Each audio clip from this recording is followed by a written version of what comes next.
বাইরে ঘুরতে যাওয়ার প্ল্যান করছেন, বিশেষ করে পাহাড়ি অঞ্চলে ঘুরতে যাওয়ার প্ল্যান করছেন, অবশ্যই ভিডিওটা দেখবেন এবং সতর্কভাবে থাকবেন। ঘুরতে আমাদের সবারই ইচ্ছা করে ফ্যামিলির সাথে বা একটু নিরিবিলি প্রান্তে গিয়ে একান্তে সময় কাটাতে।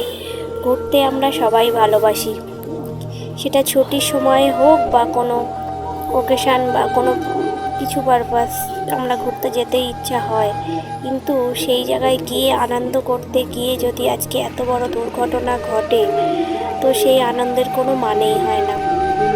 ঘুরতে যাচ্ছেন যান, কিন্তু একটু সতর্কভাবে থাকেন। এই সমস্ত জায়গাতে, বিশেষ করে পাহাড়ি অঞ্চলে, কখনই যে হঠাৎ ধস নেমে যায় কেউই বলতে পারে না। এমনই এক পরিবারের নয়টা মানুষ একই সাথে এসেছিল পাহাড়ে বেড়াতে। এসে দেখেন কি অবস্থা হলো। আজ হঠাৎ ধস নামে, কেউই বুঝতে পারেনি যে ধস আসবে। আজকে জলের মধ্যিখানে কিভাবে দাঁড়িয়ে আছে প্রাণ হাতে করে নিয়ে।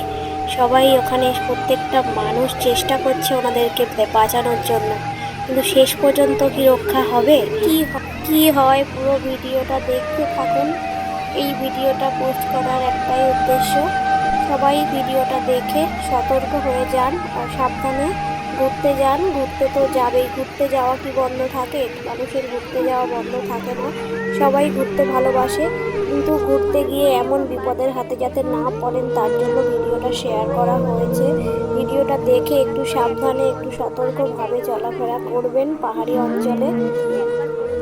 আর ছোট বাচ্চা রয়েছে, মানে কি বলবো, কিছু বলার ভাষা নেই। মানে ভিডিওটা দেখে কিছু বলবো, সেই বলার ভাষাটা নেই।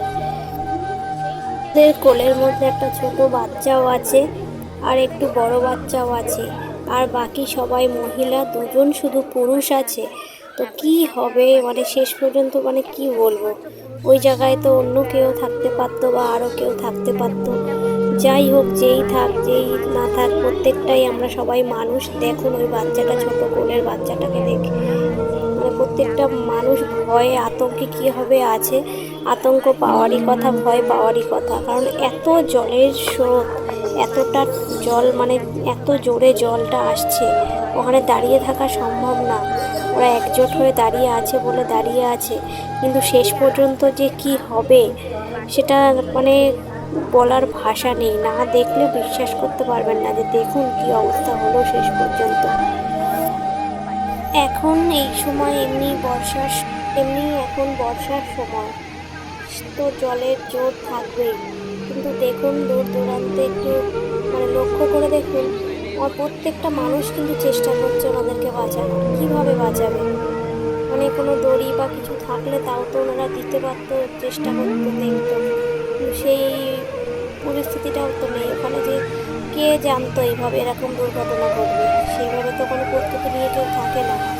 যে ওই মুহূর্তে অনেকে ঘুরতে যায় ছবি তোলার জন্য, পাহাড়ের উপর পাথরের উপর পড়ে, সেখানে গিয়ে ছবি তোলার জন্য এই যে যায়, এইগুলো না করাই উচিত। ঘুরতে যাচ্ছেন, আনন্দ করতে যাচ্ছেন, যান, কিন্তু যে সমস্ত জায়গায় রিস্ক আছে বুঝতে পারছেন বা দেখতে পাচ্ছেন, সে সমস্ত জায়গায় গিয়ে ছবি তোলার কোনো দরকার নেই। একটু দূরে থাকলেই তো হয়।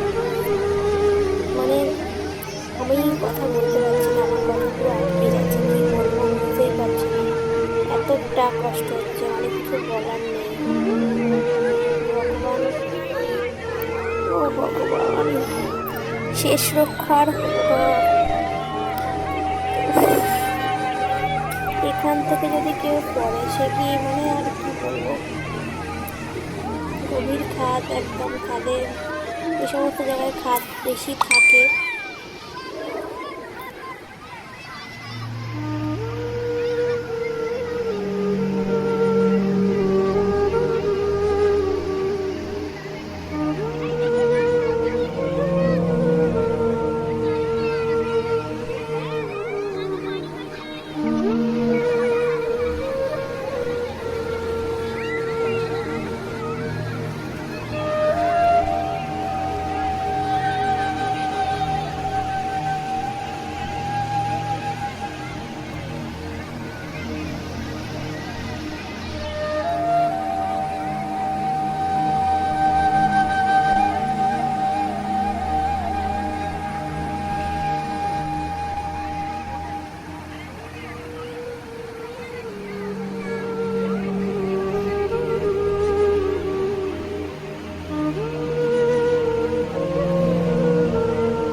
কথায় বলে না, কার কপালে কি আছে সে একমাত্র ভগবান ছাড়া আর কেউ জানে না। তাই প্রকৃতির নিয়ম তো প্রকৃতির নিয়মের সাথেই চলবে, আমাদের কারোর হাতে নেই। ওনারা অনেকক্ষণ ধরে চেষ্টা করেছেন দাঁড়িয়ে থাকার শক্তভাবে, কিন্তু শেষ রক্ষা আর হলো না। এরপর যে ওদের সাথে কি হয়েছে, কি হলো আর জানি না। পর কি ওরা উদ্ধার হয়েছে বা কেউ উঠতে পেরেছে ওপরে, সে একমাত্র ভগবান ছাড়া আর কেউই জানে না যে ওদের সাথে কি হলো শেষ পর্যন্ত।